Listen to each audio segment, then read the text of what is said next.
The wind off Lake Michigan has a way of finding any gap in your coat. Meher stood on the porch, the snow piling up around her boots, and reached for the knob. It didn't move. She tried her key, but the cylinder was dead. Inside her pocket was a promotion letter from the firm, a significant jump in title and salary. But on this porch, in this cold, the paper was just a thin layer of insulation against the wind. This wasn't a mistake or a jammed latch. The locks had been replaced. It was a message from her mother-in-law, a physical manifestation of a boundary that had been closing in on Meher for years. When a person is systematically excluded from the decisions, the conversations, and eventually the very home they support, the damage goes beyond the physical. It is an attempt to thin a person out, to make them so small they eventually vanish from the family's reality. The early days of the marriage held the standard promises of a new beginning. But Razia, her mother-in-law, soon began to treat the household as a territory to be defended.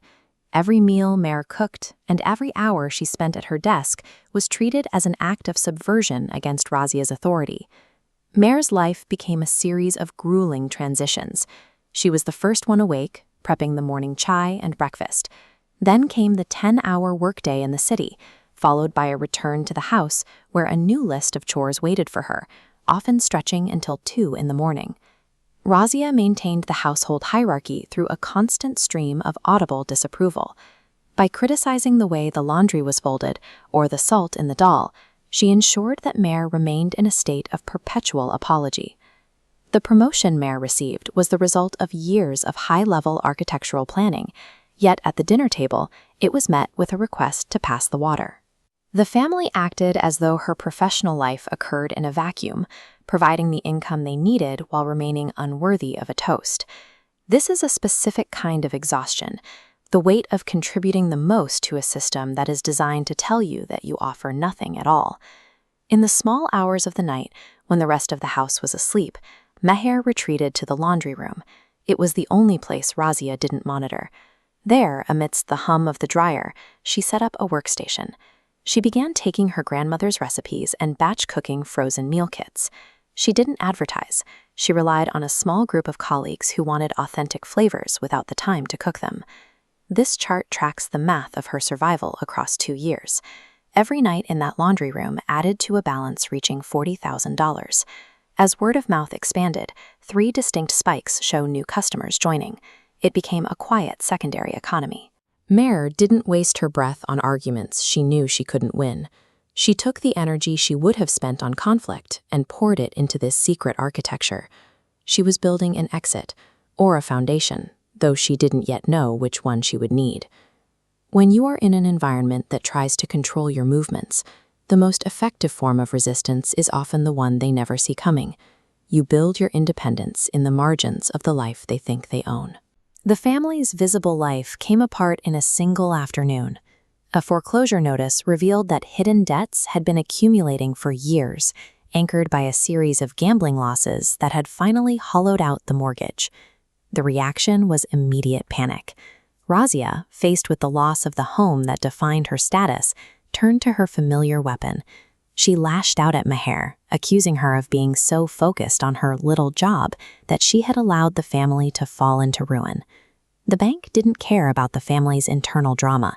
As this timeline shows, they had 60 days to produce the full arrears or face eviction. The debt was a solid wall moving toward them, and no amount of yelling could slow it down. On the morning the deadline loomed, the kitchen table was a place of total defeat. The air was heavy with the realization that they had nowhere to go. Meher sat down and placed a manila folder in front of Razia. It didn't contain an argument or a lecture. It contained 2 years of bank statements and a check that covered the entire debt. The room went silent. The financial crisis was over, but the social order of the house had changed. The person Razia had spent 3 years trying to push out was the only reason the doors would stay open. The change in the house didn't happen with a sudden embrace. It began as a difficult, necessary silence.